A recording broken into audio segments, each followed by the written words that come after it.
ಓಂ ಶಾಂತಿ. ಅವ್ಯಕ್ತ ಮುರಳಿಯ ಮುಖ್ಯ ಸಾರ ದಿನಾಂಕ 18/1/2025. ಪಿತಾಶ್ರೀಜಿಯವರ ಪುಣ್ಯ ಸ್ಮೃತಿ ದಿನದ ಮೇಲೆ ಪ್ರಾತಃ ಕ್ಲಾಸ್ನಲ್ಲಿ ನುಡಿಸುವುದಕ್ಕಾಗಿ ಬಾಪ್ ದಾದಾರವರ ಮಧುರ ಅಮೂಲ್ಯ ಮಹಾವಾಕ್ಯ. ಬಾಪ್ ದಾದಾ ಹೇಳ್ತಾ ಇದ್ದಾರೆ, ಆತ್ಮಿಕ ತಂದೆ ಈಗ ನೀವು ಮಕ್ಕಳ ಜೊತೆ ಆತ್ಮಿಕ ವಾರ್ತಾಲಾಪ ಮಾಡ್ತಾ ಇದ್ದಾರೆ, ಶಿಕ್ಷಣ ಕೊಡ್ತಾ ಇದ್ದಾರೆ. ಟೀಚರ್ನ ಕರ್ತವ್ಯವಾಗಿದೆ ಶಿಕ್ಷಣ ಕೊಡುವುದು ಮತ್ತು ಗುರುವಿನ ಕರ್ತವ್ಯವಾಗಿದೆ ಗುರಿಯನ್ನು ತಿಳಿಸುವುದು. ಗುರಿಯಾಗಿದೆ ಮುಕ್ತಿ, ಜೀವನ್ಮುಕ್ತಿ. ಮುಕ್ತಿಗಾಗಿ ನೆನಪಿನ ಯಾತ್ರೆ ಬಹಳ ಅವಶ್ಯವಾಗಿದೆ ಮತ್ತು ಜೀವನ್ಮುಕ್ತಿಗಾಗಿ ರಚನೆಯ ಆದಿ ಮಧ್ಯ ಅಂತ್ಯವನ್ನು ತಿಳಿದುಕೊಳ್ಳುವುದು ಅವಶ್ಯವಾಗಿದೆ. ಈಗ 84ರ ಚಕ್ರ ಪೂರ್ಣವಾಗುತ್ತದೆ. ಈಗ ವಾಪಸ್ ಮನೆಗೆ ಹೋಗಬೇಕಾಗಿದೆ. ಅನ್ಯರಿಗೂ ದಾರಿ ತೋರಿಸುವಂತಹ ದಯೆ ತೋರಿಸಬೇಕಾಗಿದೆ.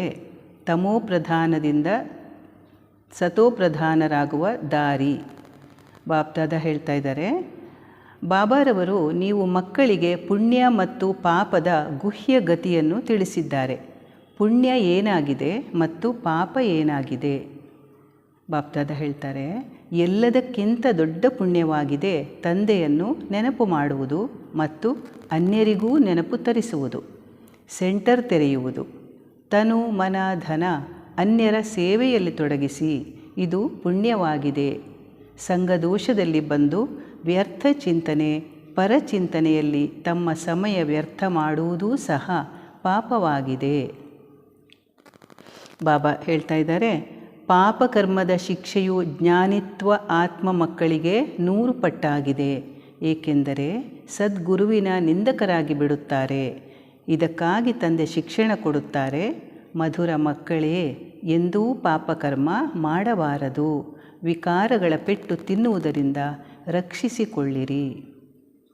ಬಾಪ್ದಾದ ವರದಾನ ಕೊಡ್ತಾ ಇದ್ದಾರೆ, ಸಾವಿರಾರು ಭುಜವುಳ್ಳ ಬ್ರಹ್ಮ ತಂದೆಯ ಜೊತೆಯನ್ನು ನಿರಂತರ ಅನುಭವ ಮಾಡುವಂತಹ ಸತ್ಯ ಸ್ನೇಹಿ ಆಗಿರಿ.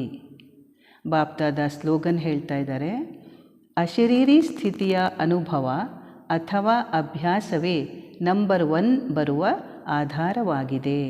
ಓಂ ಶಾಂತಿ.